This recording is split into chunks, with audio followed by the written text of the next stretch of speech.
لیکن اس کا مطلب یہ نہیں کہ آپ بہت کوئی ہنستے رہتے تھے ہر وقت. زیادہ ہنسنے ہنسانے کو، اس کو ہم کہتے ہیں نا اوور ایگزوبرنس، وہ زیادہ چیز پسندیدہ نہیں ہے. ہنسنے ہنسانے کو آپ پسند نہیں فرماتے تھے. آپ نے فرمایا کثرت الضحک تمیت القلب، زیادہ ہنسنا دل کو مردہ کر دیتا ہے. نہ چلا کر بولتے تھے، نہ بد کلامی کرتے تھے، اور نہ دوسروں کے عیب پکڑتے تھے. آپ نے فرمایا طوبی لمن شغلہ عیبہ عن عیوب الناس، خوشخبری ہے اس شخص کے لیے کہ اپنے عیبوں کی فکر دوسروں کے عیبوں سے جس کو بے نیاز کر دے. نہ مبالغے سے تعریف کرنے والے تھے، نہ زیادہ مزاح کرنے والے، نہ ہی آپ بخیل، نہ ہی آپ کنجوس تھے. 3 باتوں سے خود کو آپ نے بالکل علیحدہ کیا ہوا تھا، جھگڑے سے، تکبر سے، اور بیکار لخ کاموں سے. آپ نے فرمایا من حسن الاسلام المرئی ترکہ ما لا یعنی، انسان کے اسلام کی خوبصورتی کا ایک حصہ ہے، اور وہ یہ ہے کہ ہر بیکار بے فائدہ کام جو ہے وہ چھوڑ دے. آپ کی مجلس میں لوگ اس طرح سر جھکا کر بیٹھتے کہ محسوس ہوتا کہ جیسے ان کے سروں کے اوپر پرندے بیٹھے ہیں، جیسے ذرا سی موومنٹ کریں گے تو کہیں پرندے نہ اڑ جائیں. ہلتے نہیں تھے، بالکل اسٹل سائلنٹ بیٹھا کرتے تھے. جب آپ خاموش ہو جاتے تب دوسرا شخص بولتا، درمیان میں کوئی نہ بولتا. آپ کے سامنے کسی بات میں بحث یا جھگڑا نہیں کرتے تھے. کوئی آپ کی تعریف کرتا تو آپ خاموش رہتے، حد سے گزرنے لگتا تو اس کو روک دیتے.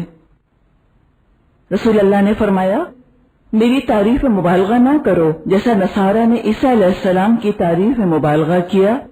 ابو داؤد میں ابو امامہ رضی اللہ سے روایت ہے، ایک دفعہ نبی اکرم صلی اللہ علیہ وسلم تشریف لائے تو ہم کھڑے ہو گئے، ادب کے طور پر کھڑے ہو گئے. اس پر رسول اللہ صلی اللہ علیہ وسلم نے فرمایا لا تقوموا كما يقوم العاجم يعظم بعضها بعضا. ابو داؤد کی روایت ہے کہ اس طرح کھڑے مت ہوا کرو جس طرح اجمی لوگ بعض کے لیے کھڑے ہوتے ہیں. ترمذی میں نبی اکرم کا قول ہے من سرہ ان یتمثل له الرجال قیاما فلیتبوأ مقعدہ من النار. جس شخص کو اس بات پر خوشی ہو کہ لوگ اس کی تعظیم میں کھڑے رہیں، اسے چاہیے کہ اپنا ٹھکانہ جہنم میں بنا لے. تکبر کی نشانی ہے نا کہ آپ کو اچھا لگا کہ آپ آئے تو سب کھڑے ہو گئے، اپنے اپنے کام چھوڑ کر اٹینشن ہو گئے. اس میں کہا گیا ہے کہ جو اس بات پر خوش ہو، جس کو یہ بات پسند ہو کہ جب میں آؤں تو سب لوگ کھڑے ہو جائیں، تو پھر اس کو چاہیے کہ اپنا ٹھکانہ جہنم میں بنا لے. حضرت انس رضی اللہ فرماتے ہیں صحابہ کے نزدیک رسول اللہ سے زیادہ محبوب کوئی شخص نہیں تھا. اس کے باوجود وہ رسول اللہ کو دیکھ کر اس لیے کھڑے نہیں ہوتے تھے کہ آپ کو یہ پسند نہیں تھا. ذاتی طور پر اللہ کے رسول کو یہ بات پسند نہیں تھی کہ ان کے آنے پر کھڑا ہو جایا جائے. عاجزی اور تواضع آپ کی خاص صفات تھیں. کھانے پینے میں جو مل جاتا تھا کھا لیتے تھے. ککڑی کو تازہ کھجور کے ساتھ کھایا کرتے تھے، تربوز کو بھی تازہ کھجوروں کے ساتھ کھاتے تھے. ککڑی آپ کو خاص طور پر پسند تھی. حضرت ربی فرماتی ہیں کہ میں کچھ ککڑیاں لے کر حضور کی خدمت میں حاضر ہوئی. اس وقت آپ کے پاس بحرین سے کچھ زیورات آئے ہوئے تھے. انہوں نے ککڑیاں دی، اللہ کے رسول نے ہاتھ بھر کر ان کو زیور دے دیا. آپ نے فرمایا زیتون کا تیل کھاؤ اور مالش میں استعمال کرو، اس لیے کہ وہ مبارک درخت سے پیدا ہوتا ہے. مرغی کا گوشت بھی آپ کھایا کرتے تھے. صحابہ کرام سے بہت اپنائیت اور قربت رکھتے. کبھی آپ نے اپنے مینرزم سے یہ نہیں چاہا کہ میں ان پر روب ڈال دوں. بعض دفعہ ہم نے دیکھا ہے نا کچھ لوگ اپنا ایٹیٹیوڈ ہی ایسا رکھتے ہیں کہ لوگ ان سے دور رہیں، اور لوگوں پر روب قائم کرنے کی کوشش کرنا، یہ چیز پسندیدہ نہیں ہے. اگر خود ہی خود کسی سے تعظیم کے طور پر یا کسی سے محبت کی وجہ سے کوئی ان کے روب میں رہتا ہے وہ اور بات ہے، لیکن اپنے رویے میں اس چیز کو پیدا کرنا اور اس بات کو پسند کرنا کہ لوگوں پر میرا روب پڑے، یہ چیز ہمارے نبی صلی اللہ علیہ وسلم میں موجود نہیں تھی. صحابہ کے ساتھ آپ قرب سے اور بہت زیادہ کلوزنس کے ساتھ رہا کرتے تھے. ایک دفعہ حضرت صہیب رضی اللہ کی آنکھ دکھ رہی تھی. یہ وہی حضرت صہیب ہیں کہ جن کے بارے میں اللہ کے رسول نے فرمایا تھا کہ صہیب نے بڑی اچھی تجارت کی. یاد ہے آپ لوگوں کو؟ مکے سے جب یہ آ رہے تھے تو قریش نے روک لیا تھا ان کو، تو انہوں نے سارا مال دولت ہر چیز قریش کے حوالے کر دی تھی اور خود ہجرت کر گئے تھے. یہ وہی حضرت صہیب ہیں. حضرت عمر بہت ان سے محبت کیا کرتے تھے، اور جب ان پر حملہ ہوا ہے حضرت عمر پہ تو انہوں نے وصیت کی تھی کہ صہیب میری نماز جنازہ پڑھائیں گے رضی اللہ تعالی عنہ. تو ایک دفعہ ان کی آنکھ دکھ رہی تھی اور وہ کھجور کھا رہے تھے. اللہ کے رسول وہاں سے گزرے تو فرمایا صہیب تمہاری آنکھ دکھ رہی ہے اور تم کھجور کھا رہے ہو. انہوں نے کہا یا رسول اللہ اس طرف سے کھا رہا ہوں جدھر کی آنکھ ٹھیک ہے. اتنی سادگی، اتنی سویٹنس، کیا وہ ماحول تھا.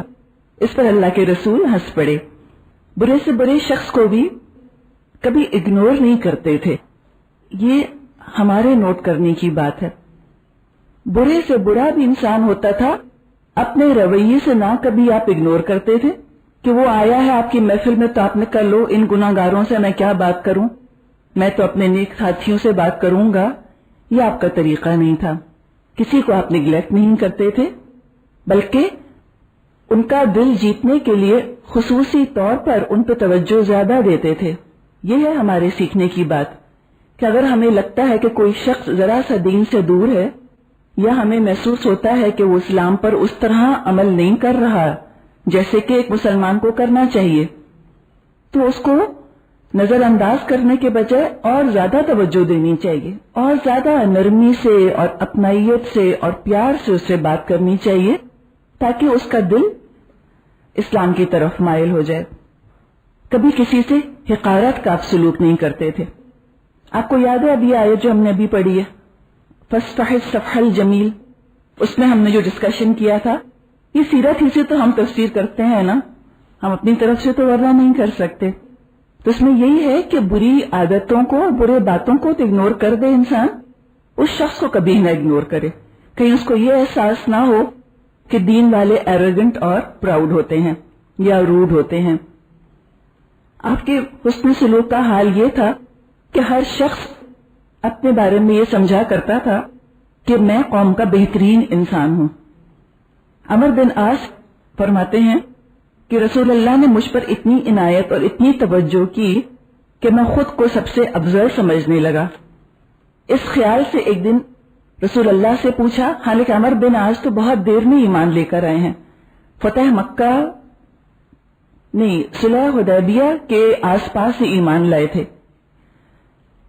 اور اس کے باوجود ان کو یہ خیال ہوا کہ اللہ کے رسول مجھ سے سب سے ہی زیادہ محبت کرتے ہیں. اسی خیال سے ایک دن حضور سے پوچھا میں افضل ہوں یا ابو بکر. اگر پرانے مسلمان ہوتے تو کبھی یہ سوال نہ پوچھتے، لیکن نئے نئے آئے تھے اسلام میں، توجہ عنایتیں اتنی تھی اللہ کے رسول کی، پوچھ بیٹھے کہ میں افضل ہوں یا ابو بکر. آپ نے فرمایا ابو بکر. پھر پوچھا میں افضل ہوں یا عمر. آپ نے فرمایا عمر. پھر پوچھا میں افضل ہوں یا عثمان. آپ نے فرمایا عثمان. کہتے ہیں بعد میں مجھ کو شرمندگی ہوئی اور خیال ہوا کہ مجھ کو ایسی بات ہرگز نہیں پوچھنی چاہیے تھی. تو یہاں ہم آپ کا انداز دیکھتے ہیں کہ نرمی، محبت، اپنائیت، شگفتگی، ساتھ ہی ساتھ حق کہہ دینا، دل توڑے بغیر حق بات کہہ دینا، یہ بہت بڑی کوالٹی ہے. لوگوں کے دل آپ کی طرف بے اختیار کھچے چلے جاتے تھے. مسلمان جہاں ہتھیاروں کی جنگیں جیت رہے تھے، وہاں غزوہ خندق جیسی اعصابی جنگ بھی انہوں نے جیت لی تھی. ہتھیاروں کی جنگ نہیں تھی جنگ خندق، بلکہ ایک وار آف نروز تھی. ساتھ ہی ساتھ اخلاق کا میدان بھی فتح کر لیا تھا. اب یہ جو ہر سمت اور ہر محاذ پر مسلمانوں کو کامیابیاں ہی کامیابیاں مل رہی تھی اور عزت جو مسلمانوں کے قدم چوم رہی تھی، یہ چیز تو منافقوں کے سینے پر سانپ بن کر لوٹتی تھی. جنگی محاذ پر شکست کھانے کے بعد اخلاقی محاذ پر انہوں نے مسلمانوں کو ہرانا چاہا، اور ابتدا بھی کی تو عین نبی کے گھر سے، رسول ہی کے گھر میں نقب لگائی. اور غزوہ مستلق میں ان شیطانوں کے ہاتھ ایک موقع آ گیا اور اس کا نشانہ ام المومنین حضرت عائشہ رضی اللہ تعالی عنہا کو انہوں نے بنایا۔ واقعہ اس طرح سے ہے کہ نبی اکرم کا دستور تھا کہ کسی سفر کے لیے نکلتے تو قرعہ ڈالتے، لاٹس ڈالا کرتے تھے، جس سے کہ بیویاں بہت ساری تھیں، اور اس میں یہ قاعدہ ہے کہ اگر ایک ہی چیز کے بہت سے حقدار ہوں تو اس میں پھر آپ قرعہ اندازی کر سکتے ہیں۔ پرچیاں ڈالتے ہیں نا، ہم پہ کسی ایک کا نام نکال لیا، کبھی کسی کا نام نکلتا تھا، کبھی کسی کا۔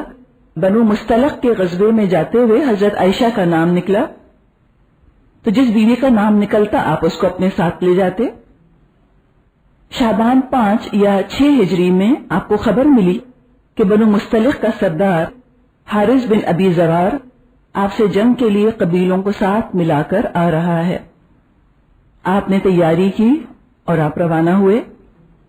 منافقین کی ایک جماعت پہلی دفعہ کسی غزوے میں شریک ہو رہی تھی، مقابلہ ہوا، مسلمانوں کو فتح ہوئی۔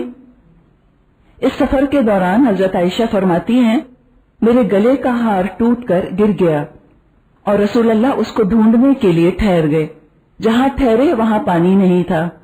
لوگ ابو بکر کے پاس آئے اور کہنے لگے تم نہیں دیکھتے عائشہ نے کیا کیا، رسول اللہ کو ٹھہرا دیا اور یہاں پانی بھی نہیں ہے۔ اب دیکھیے کہ کون سا شوہر ہے کہ جو پورا قافلہ رکوا دے بیوی کے لیے۔ اتنی آپ دلجوئی کیا کرتے تھے اپنی بیویوں کی کہ آپ نے یہ نہیں کہا کہ چھوڑو چھوڑو ہار کی کیا اہمیت، چلو چلتے ہیں، اور تم نے پہنا ہی کیوں ہار، کوئی طریقہ تھا تمہارا ہار پہن کے آنے کا؟ کوئی اس طرح کے لیکچر نہیں دی جو عام طور پہ میاں اپنی بیویوں کو دے دیتے ہیں، بلکہ اتنی دلجوئی، اتنا خیال کہ نہیں ہار جب ملے گا تو ہم یہاں سے جائیں گے۔ تو لوگوں نے یہی کہا کہ دیکھو رسول اللہ کو عائشہ نے ٹھہرا دیا اور یہاں پانی بھی نہیں ہے۔ یہ سن کر ابو بکر آئے، یہ حضرت عائشہ اپنے بارے میں بتاتی ہیں، کہتی ہیں کہ اس وقت رسول اللہ اپنا سر میری گود میں رکھے سو رہے تھے۔ انہوں نے کہا، یعنی کہ والد نے کہا اپنی بیٹی سے کہ تو نے روک رکھا ہے رسول اللہ کو اور یہاں پانی نہیں ہے اور نہ لوگوں کے پاس پانی ہے، اور انہوں نے غصہ کیا اور جو اللہ نے چاہا کہہ ڈالا۔ فرما بردار بیٹی ہیں، یہ نہیں بتا رہی کیا کچھ ابا نے ڈانٹا ہے، بس اسی پر اکتفا کیا انہوں نے کہ جو اللہ نے چاہا وہ انہوں نے مجھے کہہ ڈالا۔ کہہ کر بھی جیسے تسلی نہیں ہوتی نا ماں باپ کو بعض دفعہ، پھر دو لگائی دیا کر ان کو۔ فرماتی ہیں میں ضرور ہلتی لیکن رسول اللہ کا سر میری گود میں تھا، اس لیے بالکل نہ ہلی، تھپڑ کھا رہی ہیں اور چپ چاپ بیٹھی ہوئی ہیں کہ ہلوں نہیں زیادہ۔ عمر کیا تھی، 12-13 سال کی تو عمر تھی ان کی اس وقت۔ تو فرماتی ہیں کہ چونکہ اللہ کے رسول کا سر میری گود میں تھا، کتنی مبارک وہ گود، آپ سوچیں کتنے خوش قسمت لوگ تھے، اور کردار بھی پھر ایسا ہی تھا۔ یہ ساری جو اللہ تعالیٰ نے اتنی خوبصورت اور اتنی نیک خواتین اللہ کے رسول کے گھر میں جمع کی، سب غیر معمولی خواتین تھی، ایکسٹرا آرڈنری تھی، کوئی آرڈنری عورتیں نہیں تھی ادھر ادھر کی آ کر جمع ہو گئی ہوں۔ اللہ نے بھی انمول موتی چن چن کر اپنے نبی کے دامن میں جمع کر دیے تھے۔ تو فرماتی ہیں کہ میں بیٹھی رہی یہاں تک کہ صبح ہو گئی اور وضو کے لیے پانی بالکل نہ تھا۔ لوگوں نے بغیر وضو کے نماز پڑھی اور رسول اللہ سے شکایت کی۔ اس وقت تیمم کی آیات نازل ہوئی۔ لوگوں نے حضرت عائشہ سے کہا اللہ آپ کو اچھا بدلہ دے، جب کوئی مشکل آپ پر آئی اللہ نے اس کو ٹال دیا اور مسلمانوں ہی کا فائدہ ہوا۔ والآخر دعوانا ان الحمد للہ رب العالمین۔